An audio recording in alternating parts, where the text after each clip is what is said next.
우리는 챔피언스 리그 진출이라는 데 업적을 달성하였다. 하지만 여기서 안주하면 안 된다. 다음 시즌에도 이 순위를 굳건히 지키기 위하여 우리는 더 많은 선수가 필요하다. 챔피언스 리그 진출로 받은 중계권료로 우리는 엄청난 재정적 여유가 생겼다. 이번 이적 시장 우리는 유럽 최고의 공격수를 영입 시도할 것이다. 그 선수가 가진 양발 슈팅 능력과 타고난 골 감각은 뉴캐슬에 필요한 마지막 퍼즐이다. 우리는 함께 위협을 달성할 수 있을 것이다. 나는 확신한다. 지난 5월 23일 뉴캐슬은 자신들의 홈에서 레스터 시티를 상대로 승점 1점을 가져가며 다음 시즌 챔피언스 리그 진출을 확정지었습니다. 최근 10수년간 이렇다 할 성적 못 내면서 심지어 강등권에 처박히기까지 하며 온갖 고난길을 걸었었던 뉴캐슬이지만 사우디 인수 후 자본이 투입되고 능력 있는 감독들과 코치의 지휘 아래 빠르게 성장하여 현재 빅식스 클럽 체제를 위협하는 다크호스 팀으로 급부상하였는데요.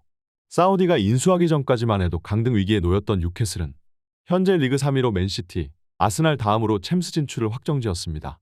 이렇게 가파른 성장세는 맨시티도 첼시도 보여주지 못했던 것을 생각해보면 뉴캐슬이 앞으로 굉장한 잠재력을 지니고 있는 클럽이라는 것을 알 수 있습니다. 그런데 이 뉴캐슬이 다가오는 이적 시장에서 토트넘의 손흥민을 영입하여 리그 대권에 도전하는 팀을 만들겠다고 선포하여 벌써부터 이적 시장을 후끈 달아오르게 하고 있는데요. 뉴캐슬이 리그 최고 연봉을 약속하며 손흥민을 데려오려는 이유. 지금부터 풋볼 랭킹과 함께 알아보시죠. 설마 뉴캐슬이 인수 2시즌 만에 챔피언스 리그 진출에 성공할 줄은 몰랐다. 그만큼 현재 이 팀은 엄청난 가능성을 지니고 있고 현재 프리미어 리그의 빅식스 클럽 체제를 무너뜨릴 수 있는 유일한 클럽이다. 뉴캐슬의 성적이 다음 시즌에도 이어질 것인지 어떻게 아느냐고. 물론 미래를 예측하는 것은 그 어떤 전문가라도 힘든 일이다. 하지만 뉴캐슬의 성적은 단순한 운이 아니라 어디까지나 실력이었다. 골득실차만 보아도 뉴캐슬은 이번 시즌 맨시티와 아스날 다음으로 강력한 팀이었다. 그리고 사우디의 재정적 지원에 챔스 중계권료까지 더해져서 앞으로 뉴캐슬은 더 많은 이적료를 퍼부으며 스쿼드를 발전시켜 나갈 것이다. 그리고 현재 그들이 가장 열망하고 있는 선수는 바로 토트넘의 손흥민이다. 뉴캐슬의 스쿼드는 지금도 공수 밸런스가 단단히 잡혀 흠잡을 곳이 없지만 방점이 부족하다. 그저 나름 뛰어난 선수들만으로는 리그 대권에 도전할 수 없다. 우승을 노리는 팀들에게는 항상 예측을 뛰어넘는 규격의 선수가 존재한다. 맨시티의 케빈 데 브라이너나 리버풀의 모하메드 살라 같은 선수들이 그렇다. 뉴캐슬에는 리그 수위급 선수들은 나름 많지만 세계 정상급 선수들은 없다. 그렇기 때문에 사우디는 이번 이적 시장에서 매물로 풀릴 것이 예상되는 손흥민을 노리고 있다. 물론 쉽지만은 않은 영입 경쟁일 것이다. 왜냐하면 손흥민은 현재 바이에른 뮌헨과 바르셀로나도 그 뒤를 쫓고 있기 때문이다.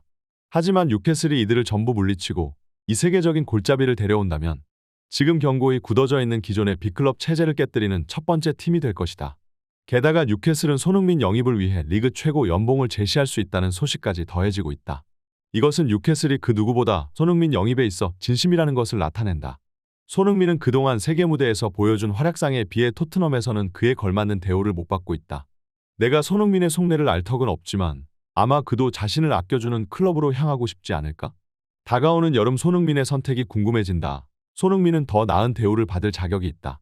현재 프리미어 리그에서 맨시티가 리그 우승을 확정지은 가운데 남은 팀들이 챔피언스 리그 진출 자리를 놓고 마지막 라운드까지 치열한 접전을 벌이고 있습니다. 그리고 그 경쟁에서 가장 먼저 승리하여 챔스 진출 티켓을 손에 넣은 것이 바로 뉴캐슬인데요. 뉴캐슬이 챔스 진출을 확정짓자마자 각종 매체와 언론들에서는 뉴캐슬의 영입 소식이 쉴 새 없이 쏟아지는 중이고 그 중에서도 가장 주목받는 것이 바로 뉴캐슬의 손흥민 영입 루머이죠. 뉴캐슬이 사우디 구단주 빈살만의 지원 아래 현재 재정적으로 풍족한 나날들을 보내고 있고 리그에서도 상승세를 이어가며 잠재력이 높게 평가되는 팀인 것은 맞습니다. 하지만 기존의 빅클럽 체제를 깨뜨리기 위해서는 단순히 성적만으로는 부족한데요. 과거 첼시와 맨시티, 파리 생제르맹과 같은 클럽들은 구단주 인수 후 세계적으로 이름이 널리 알려진 스타 플레이어를 영입하여 자신들의 브랜드 가치를 올리는 전략적인 행동을 보여줬습니다. 스타 플레이어의 영입은 해외 팬들을 유입되게 만들고 견고히 다져진 팬층은 곧 향후 고정적인 수입으로 이어지게 되는데요. 클럽의 성적은 단언할 수도 없고 함부로 예측할 수도 없는 것이지만 충성스러운 팬들의 지지 기반으로 인해 나오는 재정적 수익은 쉽게 무너지지 않기 때문이죠. 맨시티도 인수 초기에는 그저 중위권 클럽에 불과했으나 세계 최고의 클럽 레알 마드리드에서 호비뉴라는 브라질의 월드클래스 공격수를 데려오며 팬들을 끌어모았고 빠르게 팀을 성장시키며 그 결과 프리미어 리그를 지배하고 있던 맨체스터 유나이티드를 끌어내리면서 리그 우승을 차지했습니다. 뉴캐슬이 손흥민 영입을 열망하는 것도 바로 이러한 이유들 때문일 텐데요. 현재 프리미어 리그는 이른바 빅식스 클럽이라고 불리는 6개의 팀이 프리미어 리그를 지배하고 있으며 이 클럽들이 가지고 있는 재정적 규모와 세계적인 팬층은 다른 클럽들이 쉽게 비집고 들어가기 힘든 것이죠. 뛰어난 경기력으로 한두 시즌 정도는 이 클럽들보다 성적을 잘 낼 수는 있겠으나 결국 그것도 일시적인 것에 불과하고 시간이 지나면 결국 재정과 규모에 밀려 다시 제순위를 찾아가기 마련입니다. 뉴캐슬도 이러한 사실들을 잘 알고 있으며 그렇기 때문에 자신들도 클럽의 브랜드 가치를 올려 기존의 빅식스 클럽 체제를 무너뜨리고자 하는 것인데요. 에디아우의 지휘 아래 뉴캐슬의 선수들은 재능이 만개하기 시작했고 실제로 현재 뉴캐슬의 스쿼드는 맨시티와 아스날 같은 클럽을 제외하면 리그에서 가장 균형 잡힌 뛰어난 스쿼드입니다. 하지만 결국 뉴캐슬에는 방점을 찍어줄 수 있는 월드 클래스 선수가 없는데요. 그렇기에 뉴캐슬은 챔피언스 리그에서 맹활약을 펼쳤던 손흥민을 데려오면서 스쿼드의 질적 향상과 동시에 클럽의 명성까지 올리는 두 마리 토끼를 동시에 잡으려고 시도하고 있는 것이죠. 그러나 과연 손흥민이 뉴캐슬이 내미는 손을 쉽게 잡아줄지는 의문이 들 수 있습니다. 왜냐하면 현재 손흥민은 바이에른 뮌헨과 바르셀로나의 관심을 동시에 받는 중이고 이 두 클럽은 리그를 지배하고 있는 트로피가 보장된 클럽이기 때문에 이제 신생 클럽에 불과한 뉴캐슬은 이 두 클럽에 비하면 경쟁력이 떨어지는 것은 사실이기 때문입니다. 하지만 손흥민은 프리미어 리그 생활에 만족하고 있다는 발언을 자주 보여줬으며 이미 잉글랜드 생활 8년차에 접어들었기 때문에 다른 나라로 가서 새로운 환경에 적응해야 하는 것은 선수 입장에서도 힘든 도전이 될 수 있는데요.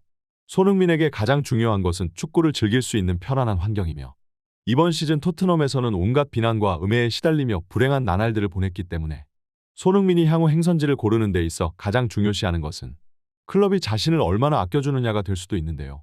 뉴캐슬은 그 누구보다 손흥민을 열망하고 있는 클럽이고 지금까지 자신들이 가져본 적이 없는 세계적인 선수를 팀에 데려오려고 시도하고 있는 것이기 때문에 리그 최상위급의 연봉을 약속하며 손흥민에게 역대급 대우를 해주겠다며 환심을 사려 노력하고 있습니다. 과연 손흥민이 트로피가 보장된 뮌헨과 바르셀로나로 향할지 아니면 앞으로의 가능성이 기대되는 뉴캐슬로 향할지 이번 여름 손흥민의 선택이 궁금해지네요. 오늘의 소식은 여기까지입니다. 좋아요와 구독은 제작자에게 큰 힘이 됩니다.